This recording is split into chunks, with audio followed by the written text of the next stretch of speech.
ஸ்ரீ சிவசங்கரா தேவனே, ஸ்ரீ சிவசங்கரா தேவனே. Shankaram Sivashankaram. Question from Govindan sir.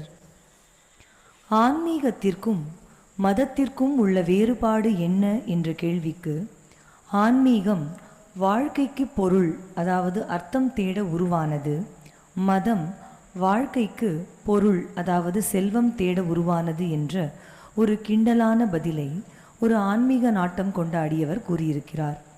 இது ஏற்றுக்கொள்ளக்கூடியதுதானா?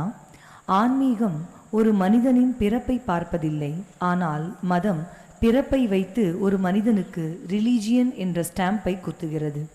ஆன்மீகத்திற்கும் மதத்திற்கும் உள்ள வேறுபாடு என்ன? ஆன்மா அப்படிங்கிறது இந்த உலகத்தில் இருக்கக்கூடிய எல்லா ஜீவராசிகள், ஈவன் பல்லி, பாம்பு, ஓணம், எல்லா விதமான ஜீவராசிகள், ஹியூமன் எல்லார்கிட்டையும் இருக்கிறது தான் ஆன்மாங்கிறது. ஆன்மா என்பது இந்த கண்டெய்னர் ஆகிய உடம்புக்குள்ளே இருக்கக்கூடிய ஒரு ஒளி, ஒரு ஜோதி. அதனால் ஒரு ஜோதி இல்லை ஆன்மா என்று வருகிற போது இந்த உலகத்தில் இருக்கிற எல்லாமே ஒன்று ஆயிடுது, ரெண்டாவது கிடையவே கிடையாது. அதான் எல்லா உயிரும் என் உயிராயின, எல்லா உலகும் என் வசமாயின, எல்லாம் கடந்த எண்ணம்பலத்தீசர் எல்லாம் கடந்தும் என்னுள் இருந்தாரேன்னு வள்ளலார் சொல்கிறது அதுதான் காரணம். நான் தான் நீ, நீ தான் நான். ஏன்னா நம்ம ரெண்டு பேருக்குள்ளேயும் அதே ஜோதி தான் உள்ள இருக்குது. ஜோதி சுயம், ஜோதி பரம். மதம்ன்றது என்னன்னா, ஒவ்வொரு காலகட்டத்திலையும் காட்டு மிராண்டிகளாக ஒரு நெறி அறியாது வாழ்ந்து கொண்டிருந்த மக்களுக்கு இதுதான் வாழ்க்கை, இப்படி தான் வாழணும் அப்படின்னு சொல்கிறதுக்காக சில குருமார்கள் வந்தார்கள். அப்படி முகமது நபி வந்தார், இயேசுநாதர் வந்தார், நம்ம ஊரில் மகான்கள்லாம் வந்தாங்க, உலகம் பூரா கன்ஃபியூஷியஸ், ஜொராஸ்ட்ரியர்லாம் வந்தாங்க. அவங்க எல்லாருமே மக்களை நெறிப்படுத்துவதற்காக வாழ்க்கை என்பது என்ன என்று வரையறுத்து இந்த டிசிப்ளினில் நீங்கள் இருக்கணுங்கிறதுக்காக சொல்லப்பட்ட வாழ்க்கை தத்துவம் இல்லை வாழ்க்கை நெறி இருக்கு இல்லையா, அதுதான் மதம்னு சொல்லக்கூடியது. ஆனால் அது மக்களிடத்தில் பெரிய பிணக்குகளை பிற்காலத்தில் உருவாக்கிடுச்சு. என் மதம் பெருசு, உன் மதம் சின்னது, என் கடவுள் தான் கரெக்டு, உனக்கு உன் கடவுள் ரைட்டு இல்லை அப்படிங்கிற மாதிரியான சில ரூபபேதங்களால் வந்த பிரச்சனைகளாச்சு. அதனால் பேய் பிடிப்புற்ற பிச்சுப்பிள்ளை மதங்களாலே என் மக்கள் மாண்டு போயினார். பேயும் பிடிச்சி பைத்தியம் பிடிச்ச மாதிரி ஜனங்கள்லாம் அடிச்சுட்டு சாவறாங்க. பேய் பிடிப்புற்ற பிச்சுப்பிள்ளை மதங்களாலே என் மக்கள் மாண்டு போயினார், நீ என் பிள்ளை ஆதலாலே செயல் விரைந்து புரிகை என்று இட்ட குருவேன்னார் வள்ளலார். நீ என் பிள்ளைப்பா, போய் ஜனங்களெல்லாம் அடிச்சுக்க வேணாம் அப்படின்னு சொல்லி திருத்து அப்படின்னார். ஸோ கடவுளுக்கே இந்த மதங்கள் தேவையில்லைங்கிற ஒரு ஒரு நிலை வந்தபோது வள்ளலார் போன்ற மகான்கள் நினச்சி எல்லாம் ஒன்று தான், ரெண்டாவது கிடையாது அப்படிங்கிற ஒரு பாவனைக்கு உபதேசம் பண்ணார். இது ரெண்டுத்துக்கும் ஒரு லார்ஜர் டிஃப்ரென்ஸ் இருக்குது. கடவுளுடைய ஒரு வடிவம் ஆத்மா. இந்த உலகத்தில் வாழ்க்கையை நெறிப்படுத்துவதற்காக வந்த ஒரு சப்ஜெக்ட் இல்லையா, ஒரு லைஃப் எப்படி லீட் பண்ணுறதுங்கிறதுக்கான ஒரு சப்ஜெக்டு, அதுதான் மதம். ரெண்டுத்துக்கும் சம்பந்தமே கிடையாது, இது வேற அது வேற. கர்ம பூமி என்று அழைக்கப்படும் நமது பாரத தேசத்தில்தான் நமது வேத மந்திரங்கள் முழு பலனையும் தரும் என்றும், ஒரு ஆத்மலிங்கமோ அல்லது அரங்கநாதர் விக்கிரகமோ இந்த கர்ம பூமியில் விநாயகரால் பிரதிஷ்டை செய்யப்பட்டால்தான் இலங்கை உட்பட அனைத்து உலக நாடுகளும் க்ஷேமமாக இருக்கும் என்றும் தனது தெய்வத்தின் குரலில் காஞ்சி பெரியவர் கூறுகிறார். இந்த பிரபஞ்சம் முழுவதும் நிறைந்திருக்கும் வேத மந்திரங்களின் முழு பலனும் நமது நாட்டிலிருந்து உச்சாடனம் செய்யப்பட்டால் மட்டுமே கிடைக்கும் என்று அவர் சொல்வதன் காரணம் என்ன? ஆத்மலிங்கமும் திருவரங்கத்தின் அரங்கநாதரும் நமது நாட்டில் பிரதிஷ்டையான பிறகும் கூட ஏன் இலங்கை அரசியல் ரீதியாகவும் பொருளாதார ரீதியாகவும் பல பிரச்சனைகளை சந்திக்க வேண்டி வந்தது? இந்த உலகம் பூராவும் நாம் தான் ரொம்ப பெரிய ஆளுங்கன்னு தப்பாக நினச்சிட்டு இருக்கோம். நதிக்கரை நாகரிகங்கள்னு இருந்து ரிவர் வேலி சிவிலைசேஷன். ஸோ இந்த உலகத்தில் காட்டு மிராண்டிகளாக கேனிபால்ஸ், மனுஷர்களை அடிச்சுக்கிட்டு சாப்பிட்டுட்டு விலங்குகளை போல் வாழ்ந்து கொண்டிருந்தார்கள் ஒரு காலத்தில் மக்கள். அதில் கொஞ்சம் கொஞ்சமாக நதிக்கரை ஓரமாக வசிக்க வந்தவர்கள் தான் நாம் எஜிப்சியன்ஸ், இந்த மாதிரி நதிக்கரையில் இருக்கிற சில சிவிலைசேஷன்ஸ். இப்போ நதிக்கரைக்கு வந்த பின்னால் நாம் என்ன பண்ணோம், அங்கே புல்லுகளெல்லாம் இருக்குது இல்லையா, அதெல்லாம் சாப்பிட்றதுக்காக ஆடு மாடு இதெல்லாம் வளர்க்க ஆரம்பித்தாங்க. அண்டு கொஞ்சம் கொஞ்சமாக வந்து மனுஷன் அடித்து சாப்பிட்றத விட்டுட்டு விலங்குகள் இந்த மாதிரியான விஷயங்களை சாப்பிட ஆரம்பித்தானுங்க.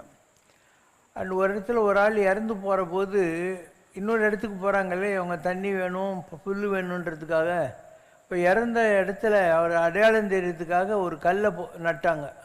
அதான் நடுக்கல் அப்படிங்கிறது. ஸோ இந்த நடுகல் வழிபாடு தான் பின்னால் சிவலிங்க வழிபாடாக வந்தது.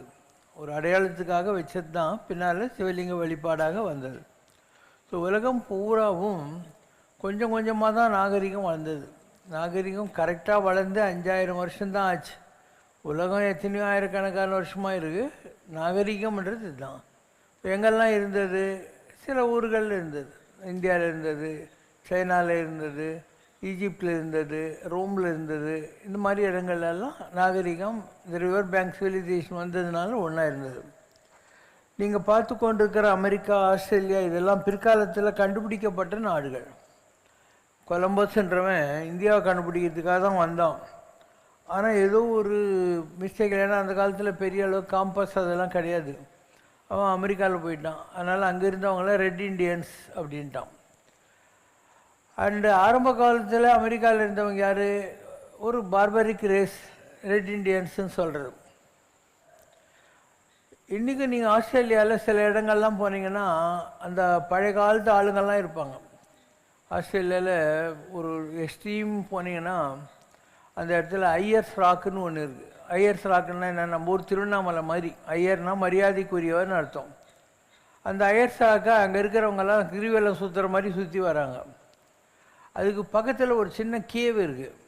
அந்த கேவுக்கு வெளியே போர்டு வச்சுருக்காங்க, மோர்கான்ஸ் கேவ் அப்படின்னா, MORGAN, MURல மோர்கான், MORன்னுவான். அந்த கேவ் வந்து முருகர் தபஸ் பண்ண இடங்கிறாங்க. அதே மாதிரி சவுத் அமெரிக்கன் கண்ட்ரிஸ் எல்லாம் போனீங்கன்னாக்கா அவங்கெல்லாம் இனன் காஸ் அப்படிங்கிறாங்க. 400 வருஷத்துக்கு அப்புறம்தான் அங்கே ஸ்பானிஷ்காரங்கெல்லாம் ஆடுறதுக்கு போனாங்க. சர்ச்சு கட்டி பேய் இருக்குது பூதம் இருக்குது, நீங்கள் சர்ச்சுக்குள்ளே வந்து கும்பிடலன்னா பேய் பிசாசு அடிச்சுடுன்னுவான். அதுக்கு முன்னாடி வரைக்கும் அவங்க சூரியனை கும்பிட்டுட்டு இருந்தாங்க. சூரியனுக்கு தமிழ் இலக்கியத்தில் இனன் பேர். திரு ஆ வினன் குடி, திரு ப்ளஸ் ஆ ப்ளஸ் இனன் ப்ளஸ் கூ ப்ளஸ் டி. பழனி கோயிலுக்கு நீங்கள் அடி கோயிலுக்கு போனீங்கன்னா அங்கே எழுதி வச்சுருப்பாங்க, இது மாதிரி இதுக்கு அர்த்தம் இது தான். திருனா மகாலட்சுமி, ஆன்னா காமதேனு, என்னன்னா சூரியன், கூன்னா நெருப்பு, இப்படி வரிசையாக அவங்க விளக்கமெல்லாம் சொல்லியிருப்பாங்க. அண்டு 7 பேர் சப்த ரிஷிகள் நம்ம சொல்கிறோம் இல்லையா, அவங்க இந்தியாவிலேருந்து போனாங்க. புத்தர் காலத்துக்கு அண்மையில் இருக்கிற ஒரு காலத்தில் இந்தியாவிலேருந்து 7 குதிரை மேலே போனாங்க. அவங்க போன இடம் எதுனாக்கா ஹங்கேரி. அதனால் ஹங்கேரியினுடைய தலைநகரம் என்னன்னாக்கா புடாபெஸ்ட். புடாபெஸ்ட்னா என்ன, புத்தா பெஸ்ட். புத்த மதத்துக்காரங்க 7 பேர் அங்கே போனானுங்க. அவங்க தான் அங்கே இதெல்லாம் பண்ணாங்க. இப்போ நான் சொன்ன சவுத் அமெரிக்கா இருக்கு இல்லையா, அங்கெல்லாம் போனீங்கன்னா அவங்க இந்த சர்ச்சுங்கெல்லாம் பிற்காலத்தில் ஸ்பானிஷ்காரங்க கொடுத்தது. அவங்க என்ன சொல்கிறாங்கன்னா, எங்களுக்கெல்லாம் கடவுள் வந்து வீரகேசரி அப்படின்னும். வீரகேசரி யார், முருகருடைய நவ சித்தர்கள் இருக்காங்க இல்லையா, வீரபாகு தேவர் அந்த மாதிரி, அவங்க ஒவ்வொரு நாட்டுக்கு போனாங்க. ஸோ அதில் வீரகேசரின்ற ஆள் தான் அங்கெல்லாம் போயிருக்கான், சவுத் அமெரிக்காலாம் போயிருக்கான். இப்படி உலகம் பூராவும் ஏதோ ஒரு கல்ச்சர் ஒரு காலத்தில் பரவி இருந்தது. அதனுடைய அவுட்லெட்ஸ் எல்லாம் இன்றைக்கும் பார்க்க முடியும். பல நாடுகளில் நீங்கள் போனீங்கன்னா இந்தியா இல்லை ஈஸ்டர்ன் கலாச்சாரம் பார்க்க முடியும்.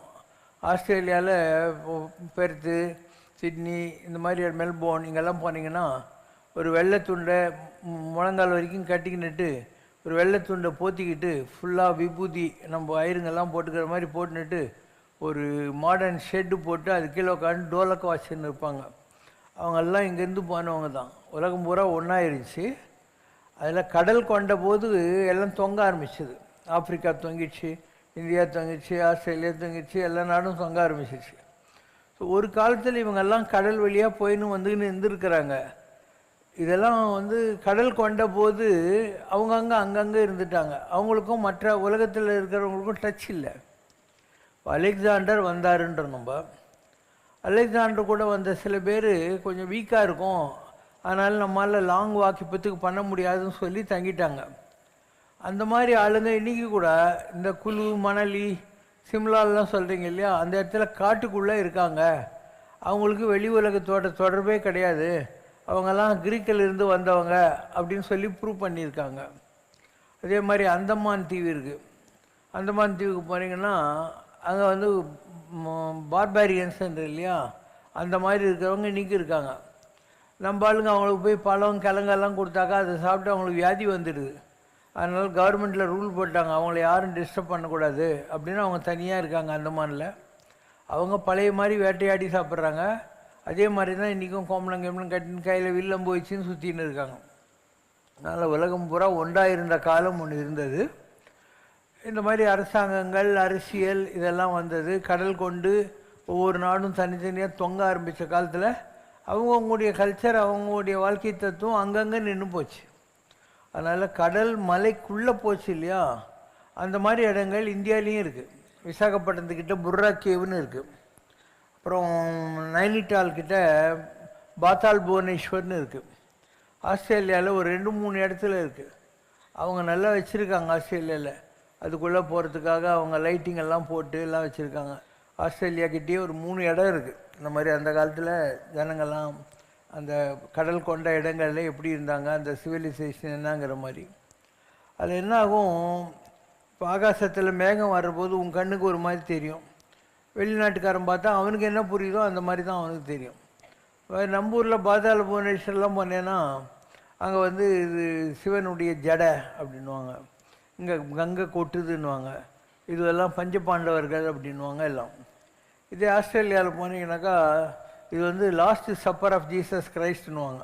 ஒரு டேபிள் மாதிரி அதை சுற்றி யாரோ கொஞ்சம் பேர் உக்காந்துக்கிற மாதிரி இருக்கும். இப்படி அவங்கவுங்களுக்கு புரியுது. லோகோ பின்னர் உசின். அமெரிக்காவில் ஆஸ்டினெல்லாம் இருக்குது இல்லையா, அங்கெல்லாம் இந்த மாதிரி குகைகள்லாம் இருக்கின்றன. ஸோ உலகம் பூராவும் ஒரே விதமான ஆட்களுடைய நடமாட்டம் இருந்த காலம் போய் தனித்தனியாக வந்த உடனே இங்கேருந்து அங்கே போகிறதுக்கு உங்களுக்கு வழி கிடையாது, போட்டில் தான் போகணும். அந்த மாதிரி வந்தபோது நம்முடைய ராஜராஜ சோழன் ராஜேந்திர சோழன் இவங்கெல்லாம் வந்து இந்த போட்டிங்கெல்லாம் வச்சுருந்தாங்க. செம்பிளன்ஸ் ஆஃப் நீராவி படகுல பாய்மர கப்பல்கள் வச்சுருந்தாங்க. அதை வச்சுக்கிட்டு சோழ நாட்டிலிருந்து அப்படியே போய் ஜாவா சுமத்ரா இந்த மாதிரியான கண்ட்ரீஸ்லெல்லாம் அவங்க போயிருக்காங்க. அந்த மாதிரி போயிட்டு அங்கேருந்து சில பொருள்களை இந்தியாவுக்கு வாங்கி வந்திருக்காங்க. இப்போ பர்மா தேக்குன்றீங்க, அதெல்லாம் வந்து நாட்டுக்கோட்டை செட்டியாருங்க பர்மாவுக்கு வியாபாரம் பண்ணுறதுக்கு போனாங்க இல்லையா, அவங்க அங்கேருந்து கொண்டு வந்தது தான் பர்மா தேக்குன்றது. இவங்க இங்கேருந்து கொண்டு போய் அவங்களுக்கு என்ன வேணும், அரிசி கிரிசி துணிமணி அதெல்லாம் கொடுத்துட்டு வருவாங்க. ஸோ உலகம் பூராவும் ஒரு ட்ரேடு இருந்தது, ஜனங்களுடைய நடமாட்டம் இருந்தது. அண்ட் அந்தந்த நாட்டில் மக்களுக்கு வழிகாட்டுறதுக்காக யாரோ மகான்கள் வந்தாங்க. அதெல்லாம் இந்த மாதிரி ரிலிஜனுங்கிற பேரால் ஒரு கிளஸ்டர் குரூப்பாக ஃபார்ம் ஆகிட்டாங்க. அதனால் இது எல்லாம் ஆராய்ச்சி பண்ணி எல்லாம் கண்டுபிடிச்சிருக்காங்க, பெரியவங்கெல்லாம் கண்டுபிடிச்சிருக்காங்க. பட்டு பிரிஞ்சது தானே. இப்போ நீ ஒவ்வொரு நாட்டுக்கும் போகணுன்னா விசா வாங்கணும், பாஸ்போர்ட் வேணும், அண்டு நிறைய பணம் தேவைப்படுது. இப்போல்லாம் அமெரிக்காவுக்கு டிக்கெட்லாம் 1.25 லட்சம் 1.5 லட்சம் ஆகிப்போச்சு. பழைய முதல்ல நான்லாம் அமெரிக்கா முதல்ல போன போது 23,700 இங்கேருந்து பாஸ்டன்லேருந்து துபாயிலேருந்து மெட்ராஸ் டூ அண்ட் ஃப்ரோ 23,700 தான் இருந்தது. அப்போல்லாம் $30 ரூம் கிடைக்கும், 3 பேர் தங்கலாம், பிரேக்ஃபாஸ்ட் ஃப்ரீ. இப்போல்லாம் நினச்சி கூட பார்க்க முடியாது. விலைவாசி ஏறிச்சு, ஏரோப்ளேன் டிக்கெட் ஏறிச்சு, and so many formalities have come. Question from Madhu Edil. Why does our heart moves from one form of God to another form of God after a certain period of time? நம்ம ஜாதகத்தில் ஒவ்வொரு planet வரும். So நமக்கு ஒரு 9 ஓட்டை இருக்குது இல்லையா, கண்ணு 2, மூக்கில் 2, காதில் 2, வாயு 1, 7, இடுப்புக்கு கீழே மலமூத்திரங்கள் வர்றது 2 ஓட்டை. ஸோ இந்த 9 ஓட்டையும் நம்ம பிறக்கிற போது 9 கிரகங்களோட கனெக்ட் ஆகிடுது. ஸோ யாருக்கு எந்த கிரகம் ஓடுதோ இல்லை எந்த கிரகம் ஸ்ட்ராங்காக இருக்கோ அதுக்கு சம்மந்தப்பட்ட கடவுள்கிட்ட நம்ம மனசு போகும். யாருக்காவது செவ்வாய் நல்லா இருந்தாக்கா முருகர் ஆஞ்சநேயர் இந்த மாதிரி போகும். புதன் நல்லா இருந்தால் நாராயணன் அங்கே போகும். குரு நல்லா இருந்தால் சாய்பாபா, ராகவேந்திரர், பெருமாள் இந்த மாதிரி போகும். சுக்கிரன் இருந்தாக்கா அம்பாள் கிட்ட போகும். சேட்டன் நல்லா இருந்தாக்கா வெங்கடாஜலபதி, நரசிம்மர், ஆஞ்சநேயர் இந்த மாதிரியான கடவுள்களுக்கு கிட்ட போகும். சந்திரன் நல்லா இருந்தாக்கா சிவ வழிபாட்டில் மனசு போகும். இவ்வளோ தான் விஷயம். இப்போ உங்கள் ஜாதகத்தில் ஒரு குறிப்பிட்ட கிரகம் இருக்கிற போது அந்த கிரகத்துக்கு ஆளுமை உடைய கடவுள் ஃபார்ம் கிட்ட வந்து மைண்ட் போகும். அடுத்த கிரகம் வர்றபோது உனக்கு அதுவும் அந்த கிரகம் நல்லா இருந்தால் அந்த கிரகம் எந்த ஃபார்மில் இருக்கோ அதுக்கிட்ட மனசு போகும். அதனால் அவரவர் இறையவர், குறைவிலர் இறையவர். எந்த கடவுளை கும்பிட்டாலே அதில் எந்த குறையும் இல்லை. அவரவர் விதி வழி அடைய நின்றனர். ஒவ்வொருத்தருக்கும் ஜாதகம் விதின்னு ஒன்று இருக்குது. அந்த வழியில் அவரவர் தத்தமது அறிவகை சென்று அடைய நின்றனர். ஒவ்வொருத்தனுக்கும் ஒரு ஐக்கியம் இருக்குது, ஒரு அறிவு இருக்குது. அந்த ரூட்டில் போய் எல்லாரும் ஒரே கடவுளை தான் அடைவாங்க. இப்போ நீ கிளம்பாக்கம் வர, ஓஎம்ஆரில் வரலாம், ஈசிஆரில் வரலாம், ஜிஎஸ்டியில் வரலாம், வண்டலூர் ரோட்டில் வரலாம், மகாபலிபுரம் ரோட்டில் வர்ற இடம் கிளம்பாக்கம் ராமராஜா தானே. அது மாதிரி எந்த ரூட்டில் போனால் என்ன, நீ அடைய வேண்டிய இடம் ஒன்று தான். இப்போ மாயவரத்தில் குப்புசாமின்னு ஒரு ஆளுக்கு நீ லெட்டர் அனுப்பணும். நீ எந்த போஸ்ட் பாக்ஸில் மெட்ராஸில் போட்டாலும் மாயவரம் குப்புசாமிக்கு தான் போகும். அதனால் நீ எந்த பாக்ஸில் வேணால் போடு. முருகர், பெருமாள், சிவன், ஜீசஸ் எல்லாம் ஒரே கடவுளுக்கு தான் போகுது. உலகத்தில் ரெண்டாவது விஷயம் இல்லை. ஏகைவ சத்தியம். ஒன்று பரம்பொருள், நாம் அதன் புதல்வர். ஒரு நாமும் ஒரு உருவம் இல்லாருக்கு 1000 திருநாமம் பாடினாம் தெல்லையனம் கொட்டாமும். ஏதவன் ஊர் ஏதவன் பேர், யார் உற்றார் யார் அயலார். அதனால் கவலையே படாத. Everything is right in is own place. உனக்கு எது தோணுதோ அதை பண்ணு. இப்போ உனக்கு ஒரு பதார்த்தம் பிடிக்குது. இப்போ உனக்கு வந்து மிளகாப்பொடி இட்லி கொடுத்தாங்க, அப்புறம் ஒரு கீரை வடையா என்ன வடை, வாழைப்பூ வடை கொடுத்தாங்க, அப்புறம் ஸ்வீட் கொடுத்தாங்க, அப்புறம் பழம் கொடுத்தாங்க, சாக்லேட் கொடுத்தாங்க. எல்லாத்தையும் வாங்கி போட்டு வை. Question from கல்யாண கிருஷ்ணன் ரவிசங்கர். சூரிய வழிபாடு என்பது சூரியனை ஒரு தெய்வமாக வணங்கும் ஒரு பழமையான பாரம்பரியமாகும். இது உலகிற்கு ஆற்றலை அளிக்கும் காரணியாக கருதப்படுகிறது. இந்து மதம், பௌத்தம், ஜைன மதம் உட்பட பல கலாச்சாரங்களில் பின்பற்றப்படுகிறது. இந்த வழிபாடு பற்றியும் சூரிய வழிபாடு பற்றி கூறுவோம். திருவண்ணாமலையில் ஒரு சித்தர் இருந்தார். அவர் பேர் இடைக்காட்டு சித்தர். அவர் நம்மெல்லாம் உருப்படுறதுக்காக பித்தாகரஸ் தியரி, நியூட்டன்ஸ் தியரி மாதிரி ஒன்று கொடுத்துருக்காரு. அது என்னென்னா, காணாமல் கோணாமல் கண்டு கொடு ஆடு பார் கிடைக்கும். என்ன அர்த்தம்? காணாமல் அப்படின்னா பிஃபோர் த சன் ரைசஸ் நீ சூரியனை கும்பிடு. கோணாமல்னா 12 மணிக்கு when the sun is exactly on your head, உச்சி போகுதுன்னு சொல்லுவாங்க இல்லையா, அப்போ சூரியனை கும்பிடு. கண்டு சன்செட், சூரிய அஸ்தமனம், அந்த நேரத்தில் தண்ணியை விட்டு கொடு அப்படின்னா போதோடு நீர் சுமந்தி பூவாருன்னு, பூவு தண்ணி ரெண்டையும் கொடுக்கலாம். அப்போ ஒரு நாளைக்கு 3 வேளை சூரியனை நீ கும்பிடணும். காணாமல் கோணாமல் கண்டு கொடு. அப்புறம் ஆடுன்னா என்ன? புண்ணிய நதிகளெல்லாம் போய் நீராடுன்னு அர்த்தம். நீராட பொதுவீர் பொதுமீனோ நேரிழையீர் ஆண்டல் மாதிரி எங்கெல்லாம் புண்ணிய நதிகள் இருக்கோ அங்கெல்லாம் போய் நீராடு அப்படின்னு அர்த்தம். ஆடு. பார் ஆனால் கோயில்கள் எல்லாம் இருக்கு இல்லையா, அதெல்லாம் டிவைன் எனர்ஜி. மகான்கள்லாம் இருக்காங்க இல்லையா, அவங்கெல்லாம் நடமாடும் கோயில்கள். அவங்களெல்லாம் போய் பார் கிடைக்கும். ஆனால் யூ வில் கெட் லிபரேட்டட் அப்படின்னு அர்த்தம் இந்த உலகத்தில். அப்போ சூரியனுங்கிறது எதுக்காக அவ்வளோ பவர்ஃபுல்லாக இருக்குன்னா, மீதி 8 கிரகமும் சூரியன்கிட்ட இருந்து தான் தங்களுடைய பவரை வாங்குது. மற்ற எந்த கிரகத்துக்கும் தனியாக இயங்க முடியாது. இப்போ இந்த இடத்துல சந்திரன் இருக்குன்னா அது கூட பார் கண்ணுக்கு தெரியல, மேகம் மறைச்சிருக்கு. இந்த இடத்துல சந்திரன் இருக்குன்னா அதனுடைய வெளிச்சம் அமெரிக்காவிலேருந்து வரும். எந்த நாட்டில் சூரியன் இருக்கோ அங்கேருந்து வரும். வெடிகால 3 மணிக்கு நியூசிலாண்டில் சூரிய உதயம் ஆகுது. அது அப்படியே ஒவ்வொரு கண்ட்ரியாக அப்படியே சீரியல் லைட் போட்டாக்க ஒவ்வொன்றும் மாறி ஏறியல அப்படி ஒவ்வொரு ஊர் சுற்றி சூரியனுடைய வெளிச்சம் பரவிக்கிட்டே இருக்குது. அதனால் உலகத்தில் சூரியன்கிட்ட இருந்தால் மற்ற எல்லா கிரகங்களுக்கும் வரும். நம்முடைய உடம்புலையும் எல்லா கிரகமும் இருக்குது. நம்முடைய இந்த இடம் இருக்குது இல்லையா, இதுதான் சூரியன். இந்த இடம் வாயு, மனசு சந்திரன், இதயம் முருகப்பெருமான் குகன், இது இந்திரன், நம்முடைய பாதங்கள் விஷ்ணு, நம்முடைய உடம்பில் இருக்கிற வாட்டர் மாலிகூல்ஸ் வருணன், நம்ம உடம்பில் இருக்கிற ஹீட்டு தான் அக்னி பகவான். ஸோ எல்லாம் நம்மக்கிட்டையும் இருக்குது. இன்னும் சொல்லப்போனால் நம்முடைய கண் இருக்கு இல்லையா, அது இந்த இடத்துல இருக்கிற பவரை வாங்கி தான் 2 கண்ணும் வேலை செய்யுது. அதனால தான் ஆதித்யனும் சந்திரனும் எழுந்தார் போல் நீ அங்கன் கண்டு நோக்குதியேல் எங்கள் சாபம் இழிந்தியலோர் எம்பாவாய்னு ஆண்டாள் பாடுறான். அதனால் உலகத்தில் வெளியே இருக்கிற எல்லாமே, அதுக்கு என்ன பேர், அண்டம், நம்மக்கிட்ட இருக்கிறதுக்கு பேர் பிண்டம், எல்லாமே நம்மக்கிட்ட இருக்குது. இப்போ அக்பர் பாதுஷான்னு ஒருத்தன், அவன் முஸ்லீம் தானே, ஆனால் அவன் மொட்டை மாடியில் நின்று டெய்லி சூரியனை பார்த்துக்கிட்டே இருந்து முகலாய ஹிஸ்ட்ரியிலேயே அக்பர் கிடைச்ச நல்ல பேர் வேறு யாருக்குமே கிடைச்சதில்லை.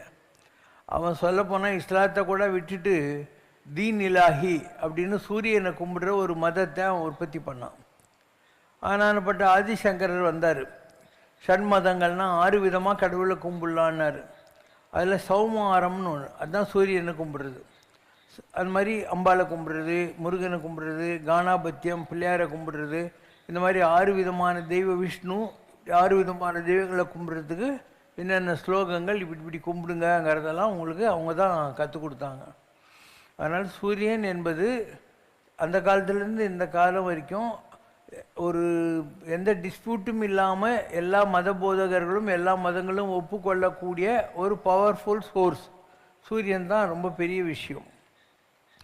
இப்போது நமக்கு திருவண்ணாமலை இருக்குது, அது ஏன் அவ்வளோ பவர்ஃபுல்லாக இருக்குன்னா, அருணன்னா சூரியன், சலம்னா மலை, அருணாச்சலம் அப்படின்னா சூரியனுடைய மலைன்னு அர்த்தம். அப்போ சூரியன் அங்கே இருக்கிறதுனால உனக்கு அங்கே பவர் ஜாஸ்தி. அதனால் நீ ஒரு பௌர்ணமி அன்னைக்கு அங்கே போய் சுற்றுற போது அந்த சந்திரன் முழுக்க இருக்கும் இல்லையா, பௌர்ணமிக்கு அன்றைக்கி சூரியனுடைய பவர் முழுசாக சந்திரன் வச்சுருக்கோம். நீ திருவண்ணாமலையை சுற்றி வர்ற போது உனக்கு ஆதித்யோ சந்திரஹா 2 பேருடைய பவரும் முழுக்க கிடைக்குதுங்கிறதுனால அந்த நாளை மக்கள் தேர்ந்தெடுத்து போகிறாங்க. இப்படி உலகம் பூராவும் இருந்திருக்கு, ஏதோ ஒரு நாகரிகம், ஒரு வழிபாட்டு முறைகள்லாம் இருந்திருக்கு. ஆனானப்பட்ட ராமர் மனசில் ஒரு கிளேசம், ரொம்ப டென்ஷன் ஆகி பொண்டாட்டியை காணுமே, அது காணுமே, இது காணுமேன்னு அழுதுன்னு இருக்கார். ஒரு கல் மேலே தலை வச்சு படுத்துன்னு, புல் மேலே தலை வச்சு படுத்துன்னு, அதுதான் உங்களுக்கு திருப்புல்லாணின்னா புல் மேலே தலை வச்சு படுத்த இடம். கல் மேலே கல்லணையில் சுயிந்தனையோ காகுத்தா அப்படின்னு ஒன்று. ஸோ அப்படிப்பட்ட ராமர் மனசு கஷ்டத்தில் இருக்கிற போது அகஸ்திய முனிவர் இருக்கார் இல்லையா, அவர் சொல்கிறார், ராமா நீ சூரிய வம்சத்தில் வந்தவன், அதனால் நான் உனக்கு சூரியனுடைய மந்திரமாகிய ஆதித்ய ஹிருதயத்தை உபதேசம் பண்ணுறேன், இதை கேளு, உனக்கு போன அதைரியமெல்லாம் போயிட்டு நல்ல தைரியம் வந்துடும் அப்படின்னு சொல்கிறார். இதுதான் ஆதித்ய ஹிருதயம். அந்த சூரிய வம்சத்தில் வந்ததுனால இந்தியாவில் வந்த மிகப்பெரிய ராஜாக்கள் எல்லாம் 2 வம்சம், ஒன்று சூரிய வம்சம், ஒன்று சந்திர வம்சம், 2ல் ஏதோ ஒன்றுத்தில் வந்திருப்பானுங்க. ஸோ ராமருக்கு ஆதித்ய ஹிருதயத்தை அவர் தான் உபதேசம் பண்ணார். இப்படி எல்லாத்துக்கும் நம்மக்கிட்ட எவிடன்ஸ் இருக்குது, நம்ம புராணங்களில் எல்லாத்துலேயும் எவிடன்ஸ் இருக்குது. இப்போ கர்ணன் இருந்தான். குந்தி தேவி சும்மா இல்லாமல் சூரிய மந்திரத்தை சொன்னபோது பிறந்தவன் தான் கர்ணன். ஆனால் கர்ணன் சாதாரண ஆளாக நீயே சொல்லி பார்க்கலாம், யார் எதை கேட்டாலையும் கொடுக்குற அளவுக்கு இருந்தான். இன்றைக்கி வரைக்கும் நிறைய பேருக்கு மகாபாரதத்தில் வந்த மற்ற கேரக்டர் எல்லாரையும் விட கர்ணனை பிடிக்கும். ஏன்னா அவன் அவ்வளோ நேர்மையாக நடந்துக்கிட்டான். செஞ்சோற்று கடனுன்னுவாங்க, தனக்கு சாப்பாடு போட்டு வளர்த்து விட்டவனுக்காக கடைசி வரைக்கும் நேர்மையாக இருந்தான், நாணயமாக இருந்தான் கர்ணன் சொல்லக்கூடியவன். அவன் அவ்வளோ நேர்மையாக கடைசி வரைக்கும் இருந்தான் கர்ணன். அதனால் அந்த கர்ணன் இறந்த போதெல்லாம் தேவர்களே அவனுக்கு ஆசீர்வாதம் பண்ணாங்கன்னா, அவன் சூரிய உலகத்திலேருந்து வந்தவன். இந்த அர்ஜுனுங்கிறானே அவன் இந்திரங்கிட்டிருந்து வந்தவன். அஸ்வினி புத்திரர்கள்ட்டிருந்து வந்தவங்க நகுல சகாதேவர்கள். வாயு புத்திரனாக ராமாயண காலத்தில் இருந்தவர் ஆஞ்சநேயர், மகாபாரதத்தில் இருந்தது பீமன். இப்படி எல்லா தேவர்களும் இந்த உலகத்தில் எல்லா காலகட்டத்திலையும் வர்றாங்க. ஏதோ ஒரு காலகட்டத்தில் எல்லா தேவர்களும் வர்றாங்க. இப்போ கூட இந்த உலகத்தில் இருக்கிறதுல யாரோ ஒருத்தர் கர்ணனாக இருப்பார், இது சூரியனாக இருப்பார், சந்திரனாக இருப்பார், அதுவாக இருப்பார், இதுவாக இருப்பாங்க. நமக்கு தெரிஞ்சாலும் தெரியலனாலும் அவங்கெல்லாம் உலகத்தில் இருப்பாங்க. தெய்வம் மானுஷ ரூபேன. அதனால தான் கம்பர் சொல்வார், மானுடம் வென்றதம்மா அப்படின்னார். ஒரு மனிதனாக ராமன் வென்று காட்டினான் அப்படின்னு அதுக்கு அர்த்தம். சூரியனுக்கு ரொம்ப பவர். உலகத்தில் 7 இடத்துல சூரியனுக்கு பவர் இருக்கான். அதில் ஒன்று தான் திருவண்ணாமலை, இன்னொன்று ஜம்போ தூய்வே, பரத வருஷே, பரதக்கண்டேன்னு கைலாஸ் மானசரோவர் இல்லையா, அந்த இடத்துல இருக்குங்கிறாங்க. There are 7 places which the earmark for the power of sun. இப்போ திருவண்ணாமலை இவ்வளோ பவர்ஃபுல்லாக இருக்கிறதுக்கு என்ன காரணம்? அது சூரியனுடைய மலை. அருணாச்சலம் அப்படின்னா அதுதான் அது. ஒரு காலத்தில் அங்கே வன்னி மரங்கள் நிறைய இருந்துதான், அதனால் அதுக்கு பேர் வன்னியாச்சலம் அப்படின்றது. இப்படி ஒவ்வொரு காலகட்டத்திலையும் ஒரு பிறவியில் அது ஒரு காலத்தில் தங்க மலையாக இருந்துதான், அப்புறம் வெள்ளி மலை ஆச்சு, அப்புறம் காப்பர் மலை, இன்றைக்கி கல் மலை, இன்றைக்கி இடிஞ்சிக்கிட்டே வருது திருவண்ணாமலை. ஒரு ஓரமாலாம் கல் மண்ணெல்லாம் சரிஞ்சு விழ ஆரம்பிச்சிருச்சு. இப்போ ஒரு ஃபியூ மந்த்ஸுக்கு முன்னால் ஆயிடுச்சு. ஒரு காலம் வர்றபோது அந்த மலையை கூட நொறுங்கிடலாம், இல்லை வெறும் மண் மலையாகிறதுக்கான வாய்ப்புகள் கூட இருக்குது.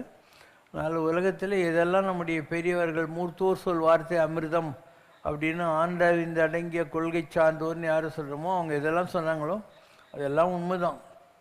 நமக்கு அறிவு கம்மி, அவங்க எல்லாத்தையும் தெரிஞ்சு வச்சுக்கிட்டு தான் அழகாக சொன்னாங்க. அதை நாம் பிளைண்டாக ஃபாலோ பண்ணிக்கிட்டே இருந்தால் போகிறோம். அதனால் 3 வேளை சூரியனை நாள் தண்ணி விட்டு பூ விட்டு கும்பிடல முன்னாலும் பாரு என்ன ஆகாசத்தில் தான் கிடையாது, எங்கே ஓடி போயிட்டார் அவர். அதனால் புண்ணிய கஷேத்திரங்களுக்கெல்லாம் போ, மகான்களெல்லாம் பாரு, எல்லாத்துலேயும் குளிக்கணும். இந்த புண்ணிய நதிகளில் குளிக்கிறதுன்றது ரொம்ப நல்ல விஷயம். ராமர் வனவாசம் கிளம்பின போது கைகேயி சொன்னாலாம், நீ காட்டுக்கு போன்னு சொல்லவே இல்லையாம். 7 ஆண்டில் வான்னாலாம். 7 × 2 14 வருஷம் கழிச்சு வாப்பா. என்ன பண்ணிட்டு வரணும்? நான் புண்ணிய நதிகள் ஆடி நன்னிய காணம் நன்னி அடர்ந்த காட்டுக்கு போ, அதில் புண்ணிய நதிகள்லாம் இருக்கும். புண்ணிய நதிகளாடி 7 ஆண்டில் வா, 14 வருஷத்தில் வா அப்படின்னு. இப்போ ராமர் முதல்ல கங்கையில் வந்து, நான் அயோத்திக்கு கிட்ட தானே இருக்குது கங்கை, அதில் முழுகிறார். முழுகிற போது கங்கை தாய் வந்து அவரை கும்பிட்டு சொல்லலாம், பாருளோர் பாதகம் என்னில் நீக்குவர், யானும் அந்த தெற்று உன்னில் நீக்கி நான் உய்ந்தனன் என்றாள். பூமியில் இருக்கிறவங்க பாருன்னா பூமி, அவங்கெல்லாம் அவங்க செய்த தப்புக்கெல்லாம் பிராய்ச்சித்தம் தேடி என்கிட்ட வந்து விட்டு போகிறாங்க. என் பாவம் எப்படி போகும்னு நினச்சிட்டு இருந்தாராமா, நீ இப்போ குளிச்சு அதில் என் பாவமெல்லாம் போயிடுச்சுனாலாம். பாருளோர் பாதகம் என்னில் நீக்குவர், யானும் அந்த தெற்றுன்றது மலையாள வார்த்தையில் தமிழ் வார்த்தை கூட மிஸ்டேக்குன்னு அர்த்தம். உன்னில் நீக்கி நான் உய்ந்தனன் என்றாள். நான் உங்கள்கிட்ட அந்த கர்மாவெல்லாம் விட்டுட்டு வா, எப்படியா உருப்பிட்டுட்டேன் அப்படின்னு சொல்லலாம். இப்படி கங்கையில் குளிக்கிறது, காவேரியில் குளிக்கிறது எல்லாத்துக்கும் ஒரு பவர். அந்த காலத்தில் தேடி போய் குளிச்சுக்கிட்டு இருந்தாங்க ஜனங்கள்லாம். இப்போ நாம் தான் கங்கையும் காவேரியும் கோதாவரியும் கிருஷ்ணாவையும் பொல்யூட் பண்ணிவிட்டோம். ஊரில் இருக்கிற சாக்கடை எல்லாம் கொண்டு போய். ஒரு காலத்தில் கூவம் நதி கரையில் ஒரு 100 இயர்ஸ்க்குள்ளே தேவசம் பண்ணிக்கிறாங்க பெரியவங்களுக்கெல்லாம் உட்காந்து. இடும்பன் என்பது முருகனின் பக்தனாகவும் காவடி சடங்குடன் தொடர்புடையதாகவும் உள்ள ஒரு அசுரன். கடம்பன் என்பது முருகப்பெருமானை குறிக்கும் மற்றொரு பெயர் அல்லது முருகனின் சேவகனாகும். பழனி முருகன் கோவிலில் இடும்பன் மற்றும் கடம்பன் சன்னதிகள் உள்ளன. மேலும் இருவரையும் இணைத்து இடும்பன் கடம்பன் காவடி என்று குறிப்பிடும் சிலர் காவடி எடுப்பதும் உண்டு. தங்களது ராமராஜ்ய வளாகத்தில் இடும்பன் கடம்பன் சிலைகள் காவடியுடன் வைக்க காரணம் ஏதாவது உண்டா? அதுக்காக தான் வச்சிருக்கேன். இந்த இடத்துல எல்லா டிவைன் ஃபார்ம்ஸும் இருக்குது. அதனால் நாம் இடும்பன் கடம்பன் 2 பேரையும் அந்த யாகசாலை கிட்ட காவல் தெய்வங்களாக வச்சுருக்கோம். அதில் இடும்பன் கடம்பன் இவங்கெல்லாம் யார்? தெய்வ ஆற்றல் உள்ள முருகனோடு இருக்கக்கூடியவங்க. இப்போ ரத்னகிரியில் ஒரு சாமியார் இருக்கார் இல்லையா, ரத்னகிரி பாலமுருகன் அடிமை, அவர் தான் இடும்பன். இங்கே திருமலை வையாவூர்னு ஒரு கோயில் இருக்குது, இப்போ இறந்துட்டார் அந்த சாமியார், அவர் தான் கடம்பன். ஸோ எல்லாம் வந்துடுறாங்க உலகத்தில், ஏதோ ஒரு வேஷம் கட்டிக்கிட்டு எல்லோரும் வராங்க. அந்த மாதிரி உலகத்தில் இருக்காங்க, நாம் வச்சுருக்கோம். அதனால் நம்மளை பற்றி வரும். கடம்பனும் இடும்பனும் செய்வன் தனக்கு நிறை துணையாகி காகபுஜண்டர். இங்கே ரமணி குருஜின்னு ஒருத்தர் இருந்தார், இதில் சாலியூரில் இப்போ இருக்கார். முதல்ல ராமநாதன் ஸ்ட்ரீட் 9ல் இருந்தார். ஸோ அவருடைய ஓலையில் வருது, பரிவுடன் அருள் முருகனின் இணைவிழி கருணையினால் அவரருள் ஆனந்த சேவகராய் நிறைவதை கொண்ட கடம்பனும் இடும்பனும் இவன் தனக்கு நிறை துணை. ஸோ முருகன் எனக்கு 2 பேரை காவல் வச்சுருக்கானா, கடம்பன் இடும்பன் 2 பேரையும் காவல் வச்சுருக்கான். செய்யினா கடவுளுடைய பிள்ளையாகிய இந்த ஆத்மாவுக்குன்னு அர்த்தம். சொல்லொனா உள்ள வேட்கை அருள் நிறைந்து எழும் காலம் இனியே ஆகும். அஷ்டாட்சரத்தினாலும் அதனால் இவர் அந்த காலத்தில் 84ல் படித்த போதே சொல்லிட்டாங்க, முருகன் இவருக்கு கடம்பன் இடும்பனையும் காவல் வச்சுருக்காரு அப்படிங்கிற மாதிரி. ஸோ ஏதோ ஒரு வகையில் இந்த பிறவியில் வந்து நமக்கு 2 பேரும் இருந்தாங்கல்ல, சீதாராம் சாமியும் எனக்கு நல்லா தெரியும், ரத்னகிரி சாமியும் எனக்கு ரொம்ப நல்லா தெரியும். அவன் தான் கடமை நெடுமான். அப்போ இன்றைக்கும் கூட இந்த இதுபடி சாமியார் ஒருத்தர் வந்தார். திருத்தணி முருகன் தான் உனக்கு குரு. முருகனோட மயில் எப்பவும் கூடவே இருக்கு. எந்த பயமும் வேண்டியதில்லை, எந்த பிரச்சனையும் உன்னை அணுகாது. உன்னோடது ரொம்ப பெரிய நிலை. சேஷாத்ரி சாமி, ஞானானந்தகிரி சாமி, பூண்டி சாமின்னு உனக்கு அவங்களோட பூரண அருள் எல்லாம் இருக்கு. ஆலவட்ட சேவை என்பது விசிறி வீசும் ஒரு தொண்டாகும். இது பொதுவாக கருவறைக்குள் இறைவனுக்கு காற்று வீசுவதை குறிக்கிறது. இது இறைவனுக்கு செய்யப்படும் பலவிதமான சேவைகளில் ஒன்றாகும். பாபாஜி இந்த செய்தி பற்றியும் உபச்சாரம் அப்படின்வாங்க. 16 வகையான ரெஸ்பெக்ட் ஆஃபரிங் டு த காடு. சோடசன்னா 16 வகையான உபச்சாரம். அதில் என்ன, சாமிக்கு சாப்பாடு படைக்கிறது, அதுக்கப்புறம் தாம்பூலம் கொடுக்கறது, அதுக்கப்புறம் விசிறது, இப்படி தூங்க வைக்கிற வரைக்கும் இருக்குது. 16 வகையான உபச்சாரங்கள் கடவுளுக்கு செய்கிறாங்க. இதெல்லாம் எதுக்கு செய்கிறாங்கன்னா, அந்த காலத்தில் இவங்களுக்கு ரொம்ப தெரிஞ்ச விஷயம் அவங்க ராஜா தான். அந்த ராஜா என்னெல்லாம் பண்ணுவானோ அதெல்லாம் கடவுளுக்கு பண்ணாங்க, அவ்வளோதான். ராஜா தேரில் போவானா கடவுளுக்கு தேரில் கூட்டின்னு போவான். ராஜா பல்லக கூட்டின்னு போவானு இவன் கூட்டின்னு போவான். ராஜா வந்து தூங்க வைப்பானா நல்ல படுக்கையில், அந்த மாதிரி கடவுளையும் தூங்க வைன். திருப்பதியிலலாம் கூட பள்ளியார செய்யுது. ஸோ பெருமாள் தூங்கிட்டாரா இந்த உலகம் என்ன ஆகும்? கண்ணானவன் தூங்கி விட்டால் காசனியில் உயிர்கள் ஏது. அவரை 3 மணி நேரம் போய் அவளை ஊண்டு குட்டி இதில் படுக்க வச்சு பொம்மை வச்சுட்டா அவர் தூங்கிட்டாங்கன்னா என்ன ஆகும்? அதனால் உலகத்தில் இதெல்லாம் நமக்கு தெரிஞ்ச ஒரு குறுகிய அறிவை வைத்துக்கொண்டு நமக்கு புலப்படாத ஒரு பெரிய தெய்வ சக்தியை நம்ம கொண்டாடுறோம், அவ்வளோதான். குழந்தையும் தெய்வம் கொண்டாடும் இடத்துலேங்கிற மாதிரி கடவுளுக்கு இது எதுவுமே தேவைப்படுறதில்லை. கடவுள் என்பவன் ஒரு ஜோதி. நீ எந்த கோயிலில் எந்த சாமிக்கு போய் படித்தா கூட இந்த வாசனை தான் அவங்களுக்கு போகுமே தவிர அவங்க அதெல்லாம் சாப்பிட்றதில்லை. என்றைக்கு இந்த கோயிலில் இருக்கிற சாமிங்கெல்லாம் நீ படைக்கிற புளிசாத்தை சாப்பிடுவா, அன்றைக்கி உனக்கு கிடைக்கவே கிடைக்காது, நீயும் படைக்கவே மாட்டேன். அதனால் உனக்கு என்னெல்லாம் பிடிக்குமோ அதை ஒவ்வொரு சிஸ்டம் ஒன்று வச்சுக்கினாங்க. திருப்பதினா லட்டு, இன்னொரு ஊர்னா தயிர் சாதம், இன்னொரு ஊர்னா புளி சாதம், செங்கப்பெருமாள் கோயில்னால் தோசை, இன்னொரு ஊரில் தோசை கொடுப்பாங்களே சோழிங்கப்புறம், அங்கே வந்து புளி சாதம், அந்த மாதிரி ஒவ்வொரு கோயிலுக்கும் ஒன்று. நம்ம கூட ஒவ்வொரு தடையும் இந்த பத்திரியெல்லாம் பூஜை பண்ணுற நீ கொடுக்குறோமே, என்னமோ கிழங்கு இல்லை, அதுக்கு ஏதோ பேர் இருக்குது, கோரக்கிழங்கு. கோரக்கிழங்குல ஏதோ ஒன்று கொடுக்குறோம். அது வந்து விருதாச்சலத்தில் இருக்கிற ஒரு சாமிக்கு சம்மந்தப்பட்டது. அது மாதிரி இதெல்லாம் சோஷியல் கஸ்டம்ஸு. சம்ரக்ஷணாயினும் சபைதனிலே வீற்றிருக்கும் சத்குருவே, சமத்துவமே நிலவுகின்ற சங்கரனின் பிருந்தாவனமே, சரணம் அபயம் ஐஸ்வர்யம் பகவான் பாபா அனுகிரகம். சம்ரக்ஷணாயினும் சபைதனிலே வீற்றிருக்கும் சத்குருவே, தன்னை தானே உணர்வதுதானே பிறந்ததன் நோக்கமென்று அறிவாயே, தன்னலமின்றி வாழ்ந்திடத்தானே பூமியிலே ஜனித்தோம் தெளிவாக, மலர்பதம் பணிந்திடவே மார்க்கமுண்டு, மனதில் நினைத்திடவே மோட்சமுண்டு, சரணம் அபயம் ஐஸ்வர்யம் பகவான் பாபா அனுகிரகம். சம்ரக்ஷணாயினும் சபைதனிலே வீற்றிருக்கும் சத்குருவே.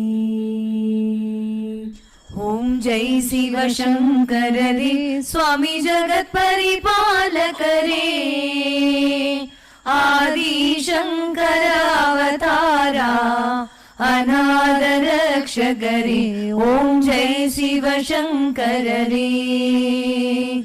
அன்னையும் தந்தையும் நீரென்றறிந்தும் அன்பில் நனைகின்றோம் சுவாமி, அன்பில் நனைகின்றோம். ஆசானும் இறையாகிய தேவா நின்னடி பணிகின்றோம் ஓம் ஜெய் சிவசங்கரரே. கைலையை பன்முறை வலம் வந்தாய் ஓ கருணாகர கீர்த்தி சுவாமி, கருணாகர கீர்த்தி. மயிலையில் நின்று வரம் தருகின்றாய் மங்களகர மூர்த்தி ஓம் ஜெய் சிவசங்கரரே. ஆனந்த சாகரம் தனிலம்மையாழ்த்தும் அற்புதாருள் ஜோதி சுவாமி, அற்புதாருள் ஜோதி. ஆரத்தி செய்து பாடி மகிழ்ந்தோம் அருள்வாய் பரஞ்சோதி ஓம் ஜெய் சிவசங்கரரே. நாராயண நாராயண ஓம் சத்யநாராயண நாராயண நாராயண ஓம்.